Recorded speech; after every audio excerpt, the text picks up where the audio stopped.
दोस्तों आज हम आपको इंग्लैंड के इतिहास की सबसे क्रूर, अय्याश और सनकी रानी के बारे में बताने जा रहे हैं। दोस्तों ये बात उस समय की है जब इंग्लैंड पर हेनरी अष्टम का राज हुआ करता था। पर हेनरी के संतान न होने की वजह से वो काफी परेशान रहता था। पर बड़ी मिन्नतों के बाद 18 फरवरी 1516 को एक बच्चे का जन्म हुआ जो कि एक लड़की थी जिसका नाम मैरी ट्यूडर रखा गया। पर हेनरी इस संतान से खुश नहीं था क्योंकि वो उत्तराधिकारी के रूप में एक लड़के को चाहता था और इसी के चलते उसने दूसरी शादी एना बोलेन से की। पर हालात वही रहे, वो भी मां नहीं बन पा रही थी। हेनरी इतना चिड़चिड़ा और परेशान हो चुका था कि उसने अपनी दूसरी पत्नी एना बोलेन को जहर देकर मरवा दिया और इसके बाद उसने तीसरी शादी की और इस बार उसकी पत्नी की मौत उसके लड़के को जन्म देते हुए हुई।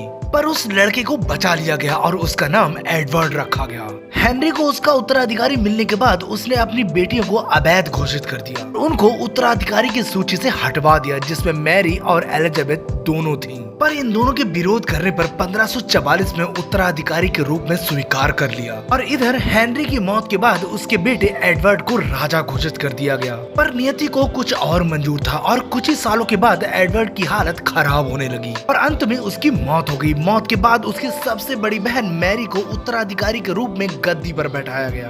रानी बनने के बाद वो किसी काम से स्पेन गई हुई थी और वहीं उसकी मुलाकात स्पेन के राजा फिलिप से हुई और धीरे धीरे प्यार हो गया और कुछ दिनों के बाद इन दोनों ने शादी कर ली। शादी के कुछ समय के बाद वो इंग्लैंड वापस आ गई और वापस आते ही उसने अपनी क्रूरता और अय्याशी की सारी हदें पार कर दी। वो अपनी हवस को पूरा करने के लिए राज्य के लंबे चौड़े मर्दों को बुलवाती और रात भर अपने ऊपर चढ़वाती। और यही नहीं, वो अपने मंत्रियों और सेनापतियों को काम के बहाने बुलाकर जमकर अय्याशी करती थी। स्पेन के राजा कैथोलिक धर्म को मानते थे और इसीलिए शादी के बाद ये भी कैथोलिक धर्म को मानने लगी, जिसकी वजह से इसने अपने शासनकाल में हजारों लोगों को मरवा दिया जो कैथोलिक धर्म को नहीं मानते थे। और जो भी मर्द उसे बिस्तर पर खुश नहीं कर पाता था वो उसे मरवा देती थी। दोस्तों इतना सब करने के बाद भी वो कभी माँ नहीं बन पाई। दोस्तों वो माँ बनना चाहती थी पर उसको हमेशा यही लगता था कि वो माँ बनने वाली है, पर ऐसा नहीं होता था। दरअसल ये एक बीमारी थी जो उसके पिता हेनरी को भी थी। दोस्तों मैरी ट्यूडर को ब्लडी मैरी भी कहते हैं क्योंकि इसने कैथोलिक धर्म को ना मानने वाले